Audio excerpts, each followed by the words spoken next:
നമസ്കാരം. ഈ വയറ്റിലെ കൊഴുപ്പ് കുറയ്ക്കാനായിട്ട് കൃത്യമായിട്ടുള്ള ഡയറ്റും വ്യായാമവും ഒരുപോലെ പ്രധാനമാണ്. ഇതിനായിട്ട് കൊഴുപ്പും കാർബോഹൈഡ്രേറ്റും പഞ്ചസാരയും ഒക്കെ അടങ്ങിയ ഭക്ഷണങ്ങൾ ഒഴിവാക്കുകയോ അല്ലെങ്കിൽ കുറയ്ക്കുകയോ ചെയ്യുക. കലോറി വളരെ കുറഞ്ഞ ഭക്ഷണങ്ങൾ ഡയറ്റിൽ ഉൾപ്പെടുത്തുകയും ചെയ്യണം. കുടവയറ് കുറയ്ക്കുക അല്ലെ വയറ്റിലെ കൊഴുപ്പ് കുറയ്ക്കാനായിട്ട് ശ്രദ്ധിക്കേണ്ട കുറച്ച് കാര്യങ്ങൾ പറയാം. ഒന്നാമതായിട്ട് ആരോഗ്യകരമായിട്ടുള്ള പ്രഭാത ഭക്ഷണം കഴിക്കുക. ഇതിൽ പ്രോട്ടീൻ ഉണ്ടായിരിക്കണം, ആരോഗ്യകരമായ കൊഴുപ്പുകൾ, കാർബോഹൈഡ്രേറ്റുകൾ ഒക്കെ ഉണ്ടെന്ന് ഉറപ്പാക്കുക. വ്യായാമം ചെയ്യുന്നത് കലോറി എരിച്ചു കളയുന്നതിനും ഹൃദയത്തെ ആരോഗ്യകരമായി നിലനിർത്തുന്നതിനും പ്രധാനമാണ്.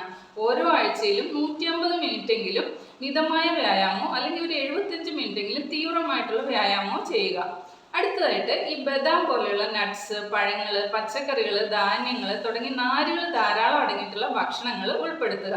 ഇത് വിശപ്പ് കുറയ്ക്കുകയും ദഹനം എളുപ്പമാക്കുകയും ചെയ്യുന്നു. ഇവ കഴിക്കുന്ന കലോറി ഉപഭോഗം കുറയ്ക്കാനും ശരീരഭാരം നിയന്ത്രിക്കാനും സഹായിക്കുന്നു. കൂടാതെ ദിവസവും വെറും വയറ്റിൽ ഇളം ചൂടുള്ള വെള്ളം കുടിക്കുന്നതും ഊർജ്ജം നിലനിർത്തുകയും അമിതമായിട്ട് ഭക്ഷണം കഴിക്കുന്നത് കുറയ്ക്കുകയും ചെയ്യും. അടുത്തതായിട്ട് വിശക്കുമ്പോൾ മാത്രം ഭക്ഷണം കഴിക്കാനായിട്ട് ശ്രദ്ധിക്കുക. ഭക്ഷണം പതിയെ ആസ്വദിച്ച് ചവച്ചരച്ച് മിതമായ അളവിൽ കഴിക്കുന്ന രീതിയാണ് മൈൻഡ്ഫുൾ ഈറ്റിംഗ്. അതായത് അമിതവണ്ണം, ഗ്യാസ് സംബന്ധമായ പ്രയാസങ്ങൾ, ദഹനക്കുറവ്, അനാരോഗ്യകരമായ ഭക്ഷണം ഉണ്ടാക്കുന്ന മാനസികാരോഗ്യപരമായ പ്രശ്നങ്ങളൊക്കെ ഒഴിവാക്കാനായിട്ട് ഈ മൈൻഡ്ഫുൾ ഈറ്റിംഗ് ഹെൽപ്പ് ചെയ്യും. അടുത്തത് ഈ വിട്ടുമാറാത്ത സമ്മർദ്ദം അല്ലെങ്കിൽ സ്ട്രെസ്.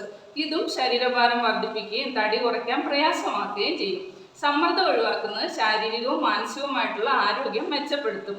ധ്യാനം, യോഗ അല്ലെങ്കിൽ പ്രാണായാമം പോലെയുള്ള ശ്വസന വ്യായാമങ്ങളൊക്കെ ചെയ്ത് സ്ട്രെസ് കുറയ്ക്കുക. ഇവയൊക്കെ വയറ് ചാടുന്നത് തടയാനായിട്ട് സഹായിക്കും.